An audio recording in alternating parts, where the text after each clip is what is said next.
एक बार की बात है, एक जंगल में एक बहुत बड़ा पेड़ था। वो पेड़ हजारों पक्षियों का घर था। उस पेड़ के फल बहुत स्वादिष्ट थे। दूर दूर के पक्षी उस फल को खाने आते थे।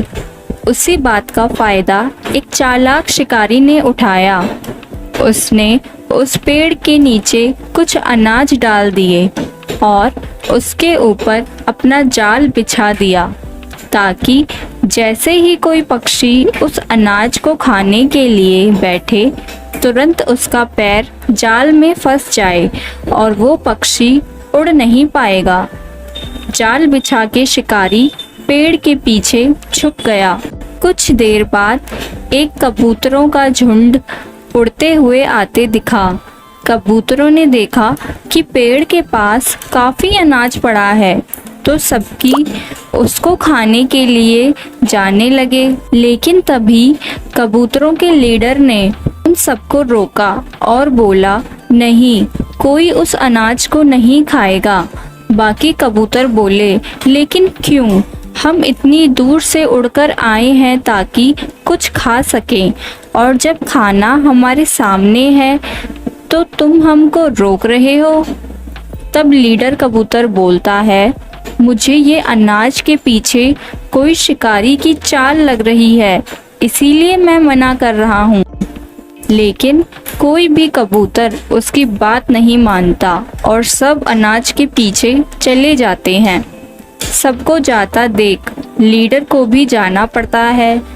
लेकिन जैसे ही कबूतर अनाज खाने के लिए जमीन पे पैर रखते हैं, वैसे ही उनका पैर जाल में फंस जाता है और सब उदास हो जाते हैं कि काश हमने अपने लीडर की बात मान ली होती।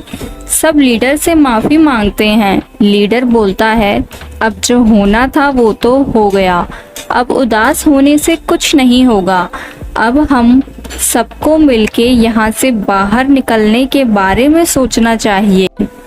तब लीडर के दिमाग में एक आइडिया आता है।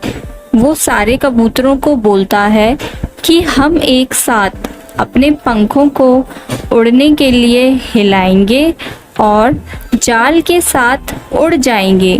फिर थोड़ी दूर जाके एक चूहा रहता है, वो मेरा दोस्त है। मैं उसको बुलाऊंगा कि वो हमारे पैरों से ये जाल काट के हमारी मदद करे। फिर हम सब आज़ाद हो जाएंगे। सारे कबूतर ऐसा ही करते हैं। सभी एक साथ अपने पंख हिलाते हैं और जाल को लेके उड़ जाते हैं। ये देख शिकारी पेड़ के पीछे से उनकी साइड भागता है, लेकिन तब तक वो उड़ चुके होते हैं। फिर कबूतर चूहे के पास जाते हैं और लीडर कबूतर चूहे से बोलता है, दोस्त, हम अपने लालच के चक्कर में इस जाल में फंस गए हैं। क्या तुम अपने दांतों से हमारे पैर से ये जाल काट सकते हो? तो चूहा बोलता है, तुम मेरे दोस्त हो, तुम्हारी मदद करके मुझे बहुत अच्छा लगेगा। तभी चूहा सारे कबूतरों के पैर से जाल काट देता है और सारे कबूतर चूहे को धन्यवाद बोल के उड़ जाते हैं। मोरल: स्ट्रेंथ इन यूनिटी, यानी कि एकता में बल